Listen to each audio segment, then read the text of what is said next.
So, if a 7-year-old walks into a taekwondo studio and the instructor tells them to, start kicking high and breaking boards, they aren't just teaching bad martial arts. They're actually, well, they're biologically working against the human body. Oh, absolutely. It's an incredibly destructive approach. Right. And today's deep dive starts with this really fascinating Q&A transcript.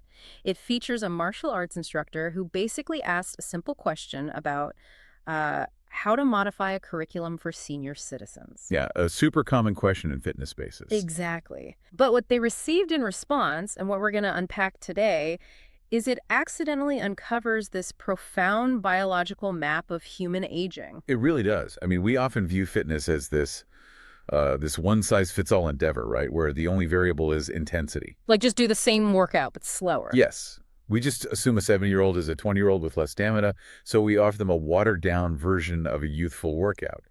But the source material we're looking at today fundamentally rejects that premise. Completely rejects. Yeah. It argues that a senior citizen operates on a completely different biological and energetic architecture than a young adult.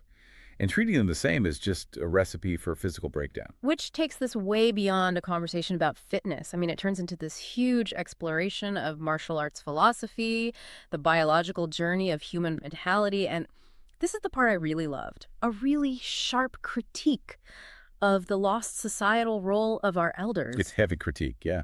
It is. And as we explore this biological map today, I really want you, the listener, to actively think about your own stage in life right now. Pay attention to whether you might be fighting your own biology by using your energy in the wrong place. It's a great exercise to do as we go through this. Mhm. So to understand that biological map, we first have to look at a concept the text refers to as Yangi. Right, Yangi. And, my initial instinct when reading terms like that is to assume we're venturing into like mystical energy For fields. sure, like auras and stuff. Exactly. Mm. But the context here grounds it in very observable physical vitality. Mm. It basically maps out how human vitality physically migrates upward through the body as we age. Yeah, the text describes this literal upward journey over a lifespan. Like in childhood, this biological vitality, this Yangi, is concentrated entirely in the lower body. Down in the feet, Right, specifically down in the feet. which, if you think about it, perfectly explains the sheer mechanics of childhood. I mean, kids possess this endless, almost chaotic stamina to just run, jump, and physically bounce back from falls. It's exhausting just watching them. Truly. But their foundational architecture is literally being built. And what's most fascinating from a physiological standpoint is how this lower body energy concentration dictates their breathing pattern. Oh, this part was wild to me. Because the vitality is anchored so low, a Ah. child naturally breathes deep into the danjon, which is the lower abdomen. Yeah, anyone who's ever watched a toddler sleep has seen this, right? Their little bellies just visibly expand and contract with every single breath. It's this perfect, unforced mechanic. Mechanically, that deep abdominal breathing is pulling the diaphragm fully down. It maximizes oxygenation, keeps cortisol levels incredibly low, and it signals to the nervous system that the body is in a state of baseline health and growth. It's bringing vitality right to the foundation of the body. Yes, which the text actually notes is a crucial requirement for early brain development. But of course, biology doesn't just stay static. As we transition into youth and young adulthood, this vitality migrates. It physically moves up from the feet and anchors itself in the waist and the hips. Right, the hips. Fabulous. This is the season of peak physical power. Yeah. The vitality shifts there because this is the biological window that's optimized for intense physical labor, procreation, and, establishing a foothold in the world. You're literally building the physical foundation of your adult life. Exactly. A water pressure metaphor kind of came to mind when I was reading this section. Oh, really? How so? Well, it's less like a battery draining over time and more like water pressure in a multi-story building. Okay, I like that. Right. So in childhood, the pressure is entirely on the ground floor. They have endless stamina to run. But by young adulthood, the water has been pumped up to the second floor. The pressure is in the hips and the waist. That makes perfect sense. But the trade-off for that physical power is that the breath no longer travels all the way down to the feet or even deep into the abdomen. It just stops at the waist. That is a highly accurate way to visualize that physiological shift. You gain immense physical strength, but you begin to lose that foundational deep breath of childhood. The pressure moves up. Yeah, and that water pressure continues to rise as we hit middle age. The vitality leaves the waist and moves up into the chest. And if you're listening to this and you've recently entered your 40s or 50s, you might actually be feeling the physical reality of this shift right now. Oh, definitely. Because the pressure is entirely in the chest. Breathing naturally becomes really shallow. And the physical consequences of that shallow chest breathing are significant. Yeah. When breath fails to reach the lower abdomen, the diaphragm just isn't engaging properly. Right. The body often interprets that shallow chest breathing as a sort of low-grade stress response. It triggers sluggishness. It's like you're always slightly on edge. Exactly. Yeah. And the text points out this is mechanically why the belly often begins to protrude in middle age. The area just isn't being actively engaged by deep, vital breath anymore, which leads to poor circulation and the accumulation of fat. Wow. And your baseline physical stamina naturally drops because the system is basically starved of that deep oxygenation. Which beautifully explains why martial arts and really like a lot of meditative practices place such a heavy emphasis on breath work. Absolutely. The meditation, the focus on inhaling deeply and holding it in the lower abdomen, it isn't just about clearing your mind. It's a targeted mechanical attempt to force that water pressure back down to the ground floor. Yes, you're actively trying to reverse the upward migration of yang yi to maintain physical vitality as the body ages. That's like a daily battle. It is. It's a constant effort to combat the natural upward flow. Mm-hmm. You're attempting to manually override the body's aging mechanism. But, eventually, that upward flow becomes inevitable. It really does. And this brings us to the elder years, where the text completely challenged my perspective on aging. I mean, we're so conditioned to view getting older purely as a narrative of decline, right? 100%. We just mourn the loss of that waist-level physical power. Well, and the biological reality presented here acknowledges that decline. It doesn't hide from it. Right. By age 50 and beyond, your physical labor capacity and raw strength drop by about 30%. That's a huge drop. It is. The physical frame, the bones, the joints, they simply cannot handle the explosive force of a younger body without risking serious injury, like osteoporosis. Right. Which is exactly why the instructor's initial dilemma about teaching seniors is so critical. Forcing youth-level exertion on an aging body is literally destructive. But the text argues the vitality hasn't just evaporated, it's just finished its upward migration.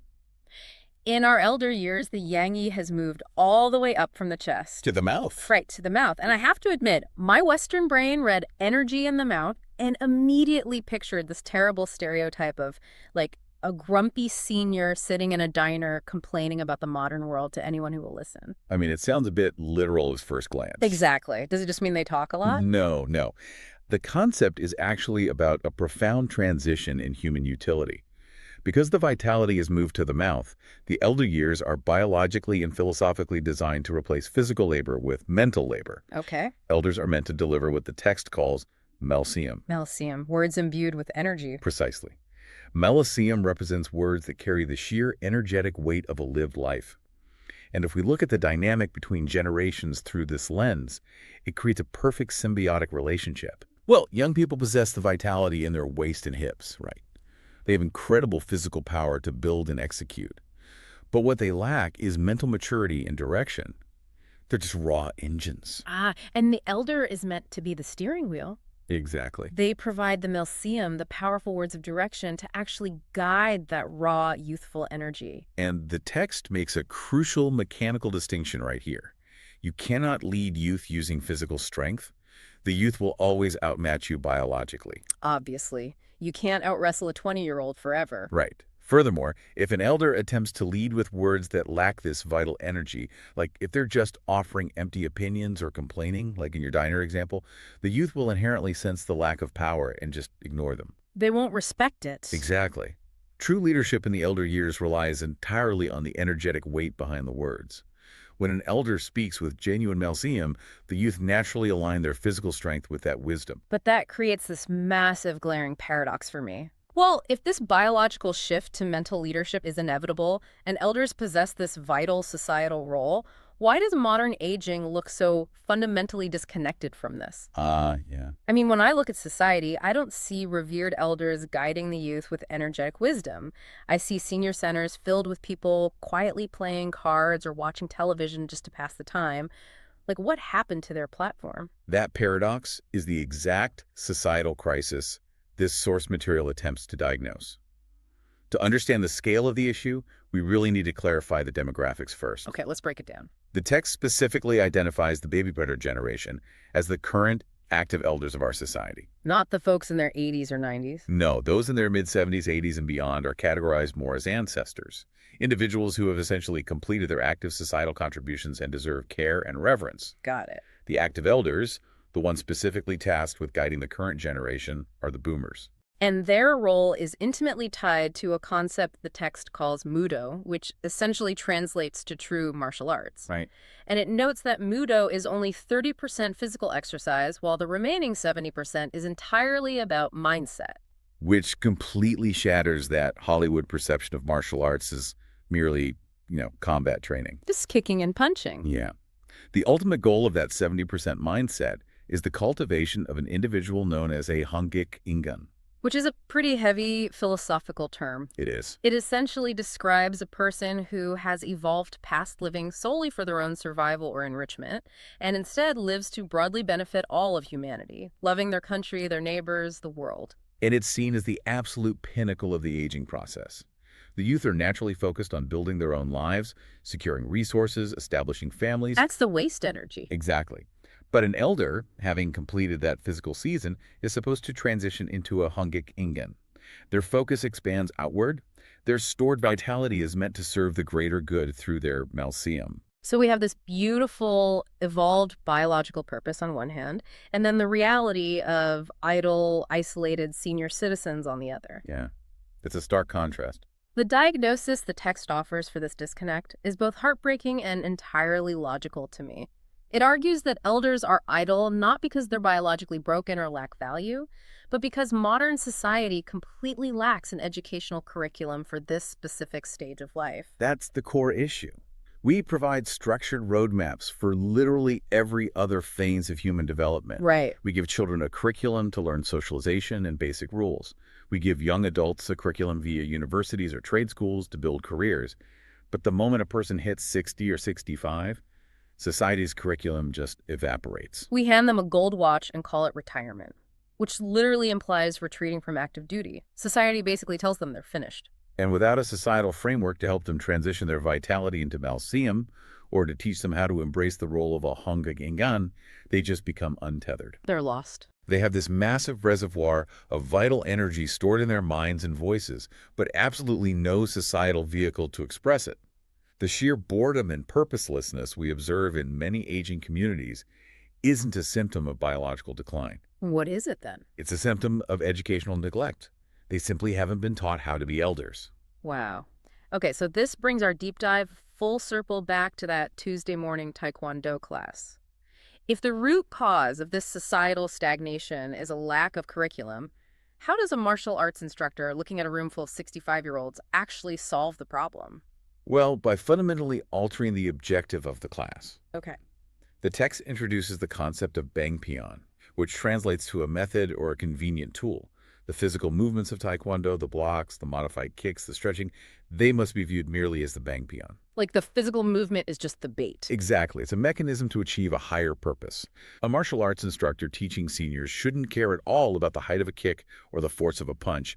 The curriculum shifts entirely. So what do they do instead? The instructor allows them to sit down during class if needed.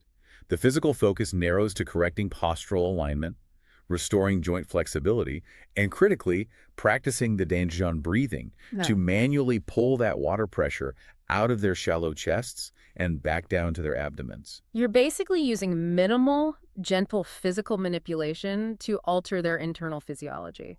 It's like physical therapy for the soul. That's a great way to put it. Because if an elder is trapped in shallow chest breathing or living with the constant physical distress of screaming joints, their brain is just bathed in stress hormones. Right. They cannot access their wisdom or think clearly about benefiting humanity when their body is constantly in a state of alarm. Exactly. The physical forms are utilized strictly to repair the machinery of the body, just enough so the mind can operate freely. Restoring baseline health and deep oxygenation clears the mental fog. But, that physical repair is really only the prerequisite. Right, because the true curriculum is social education. Yes. Once the physical distress is managed, the instructor's role transitions from a physical trainer to more of a philosophical guide. The dojang basically transforms into a classroom for elderhood. I love that image. The instructor utilizes discussions, historical texts, and targeted practice to provide that missing societal recipe. They actively teach these seniors about the biological shift of their Yangi and their responsibility to cultivate Melcium. It's about reactivating individuals who just assumed society had permanently benched them.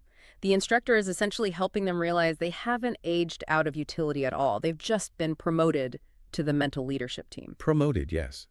They're preparing these individuals to step off the mat and re-enter society as functional, energetic guides. Because a younger generation, currently wandering without clear direction, possesses immense physical capacity, but desperately requires the stabilizing map that only experienced elders can provide. This just entirely reframes the concept of aging for me. I mean, we followed this biological map from the ground up today. We saw vitality anchored in the feet of children, giving them the freedom to physically explore their environment. Yeah. We watched it migrate to the waste in youth, fueling the stamina required to actually build the world. We acknowledged the danger of it becoming trapped in the chest during middle age, leading to sluggishness and requiring the intervention of deep breath work. And we arrived at the profound realization that the final migration to the mouth and the mind is not some consolation prize for losing physical strength. Not at all. It is an evolutionary promotion. The transformation of raw physical power into the energetic wisdom necessary to guide humanity is literally the highest function a person can achieve. Such a powerful shift in perspective. So if you're listening to this right now, I highly encourage you to evaluate where your vitality is currently anchored. Are you firmly in your season of physical building? Or are you perhaps feeling exhausted and frustrated because you're stubbornly trying to force physical output in a season that biology has already earmarked for mental wisdom? Fighting your own biological map is a losing battle. It really is. Recognizing your current stage is the first step toward utilizing your energy efficiently. Yeah. And looking ahead to the eventual destination of that energy presents a significant challenge for all of us, regardless of our current age. Definitely. If the ultimate biological and philosophical purpose of your later years is to provide a stabilizing map for the next generation. To provide that Melcium. Yes. Yeah. If your final role is to speak words carrying the weight of lived experiences, what experiences, what empathy, and what understanding are you actively accumulating right now that will eventually become the powerful words you need to share tomorrow? Are you building the wisdom you'll actually need when the energy finally reaches your voice? That is a truly profound concept to sit with as you go about your week. Thank you for joining us on this deep dive. We'll catch you next time.